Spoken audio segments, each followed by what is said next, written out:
Hola, ¿qué tal, jóvenes? ¿Cómo han estado?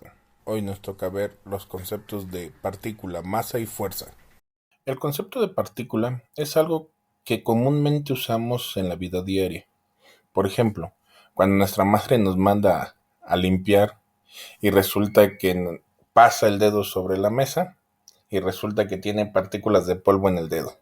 Por ejemplo, cuando se nos cae un vaso y este se rompe, decimos, cuidado, no andes descalzo porque puede haber pedacitos o partículas de cristal.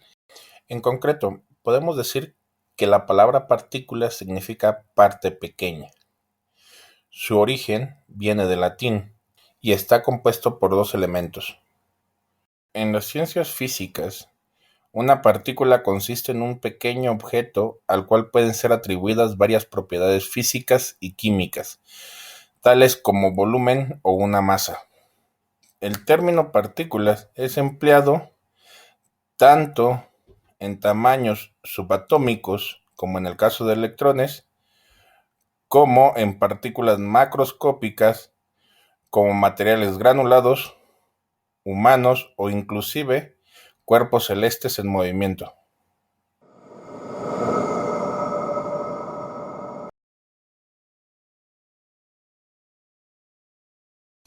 La masa es una magnitud física y propiedad fundamental de la materia. Expresa la inercia o resistencia al cambio de movimiento de un cuerpo. De manera más precisa, es la propiedad de un cuerpo que determina la aceleración del mismo cuando éste se encuentra bajo la influencia de una fuerza dada. La unidad utilizada para medir la masa en el Sistema Internacional de Unidades es el kilogramo, pero también puede ser utilizado la libra, las onzas, la tonelada, etc. Se puede conceptualizar la masa de dos formas diferentes, como masa gravitacional o masa inercial. La masa gravitacional es aquella propiedad de la materia que hace que se produzca atracción gravitatoria. Es decir, si un cuerpo tiene mucha masa, atrae a otros cuerpos con mucha intensidad. Esta condición es lo que origina el peso. Por otro lado, la masa inercial es aquella relacionada al estado de movimiento de un cuerpo. En esta definición, la masa es una resistencia al movimiento. Entre más masa tiene un cuerpo, más inercia tiene y más difícil es moverlo.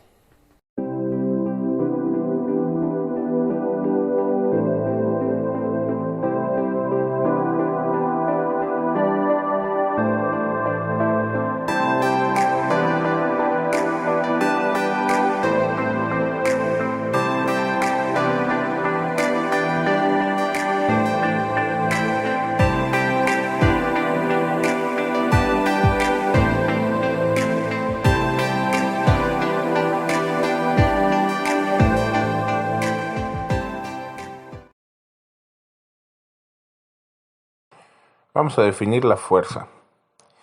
Esta puede definirse como toda acción que puede modificar el estado de un objeto. Este estado puede ser generar movimiento, generar reposo o bien deformar el mismo objeto. La fuerza se representa con la letra F y su unidad de medida en el sistema internacional es el Newton, denominado así en honor a Isaac Newton. Pero también existen otras unidades de fuerza, como la libra. Las principales características de la fuerza son: es una magnitud vectorial, por lo que puede representarse gráficamente empleando vectores. Tiene cuatro propiedades fundamentales, que son intensidad, dirección, sentido y punto de aplicación. Se puede distinguir entre fuerzas de contacto y fuerzas a distancia. Se puede distinguir, según su tiempo de duración, en dos tipos de fuerza, ya sea instantánea o duradera.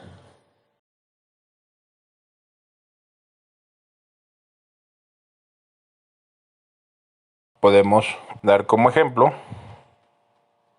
la acción de mover una roca. Si nosotros amarramos una roca y la empezamos a jalar, ese sería un ejemplo de un vector fuerza.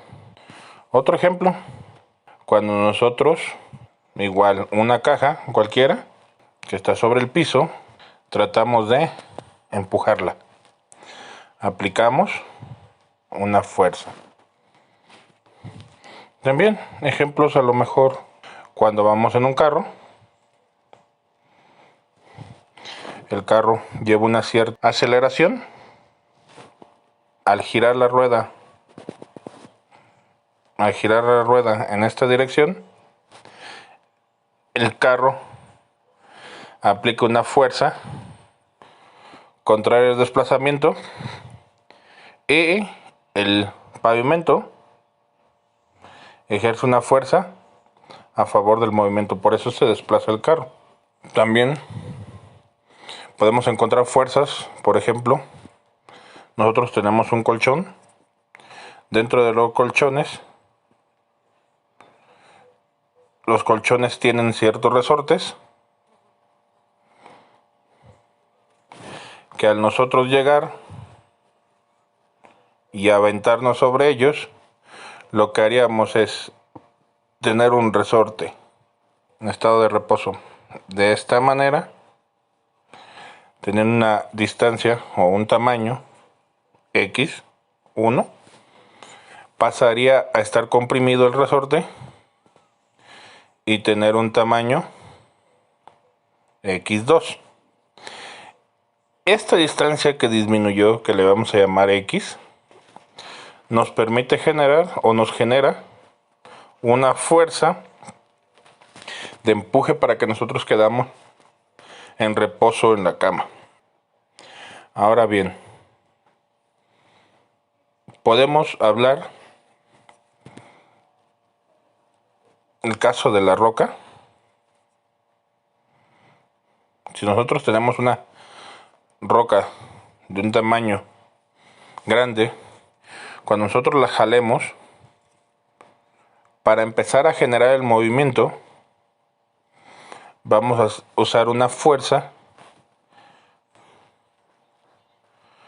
mucho más grande que si queremos nosotros mover una roca más pequeña, es decir, F1 tendría que ser mayor a F2.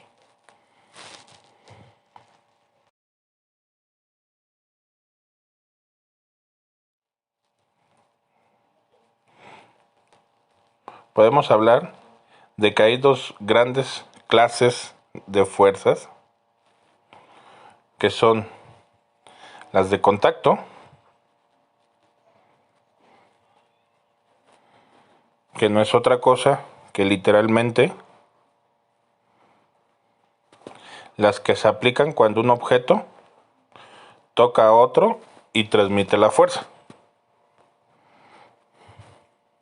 ¿Sí? Y en segundo lugar tenemos la de campo, la cual se da cuando los objetos no se tocan físicamente entre sí. Un claro ejemplo son las cargas eléctricas. Las cargas eléctricas tienen un cierto campo de acción, es decir, aunque no se estén tocando entre ellas, podemos ver que si son cargas opuestas, se atraen, y si son cargas diferentes, se alejan. La transmisión de la fuerza se da de la siguiente manera. Cuando nosotros aplicamos una fuerza a un objeto sólido, sabemos que en los objetos sólidos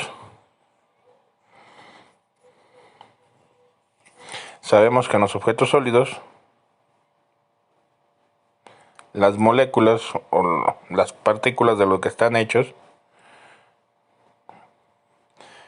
están unidas, pegadas unas con otras. ¿Sí? Entonces, si aplicamos una fuerza Esa fuerza se transmite a cada una de las partículas que está en el límite donde se aplica la fuerza. Estas a su vez, como no se pueden mover, transmiten la fuerza a la siguiente y así sucesivamente, hasta que la fuerza llega a la pared contigua y se puede producir el movimiento. ¿Qué pasa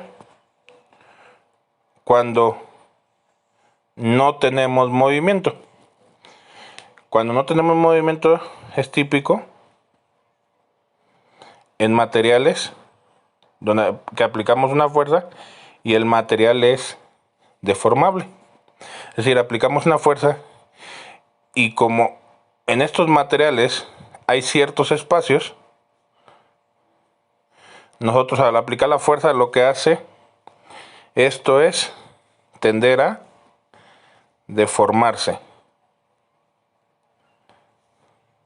Es decir, en lugar de moverse, su estructura se reacomoda y esto no me genera movimiento. ¿Sí? Recordemos,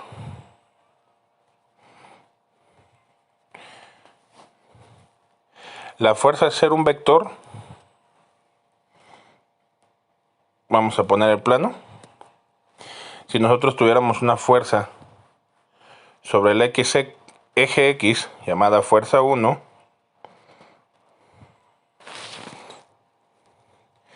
y otra fuerza llamada F2 sobre el plano, nosotros no podemos decir que la sumatoria de fuerzas es F1 más F2. Esto está mal. No las podemos sumar directamente. Al ser vectores, recordamos que la sumatoria de fuerzas se hace por componentes, tanto X como Y. Entonces, en este caso sería F1 más la componente X de la fuerza 2 y en Y sería solamente la componente Y de la fuerza 2. Y a partir de esto, aplicando Pitágoras, podemos encontrar la fuerza resultante. Que esto no se nos vaya a olvidar, porque es importante cuando trabajamos con fuerzas en vectores.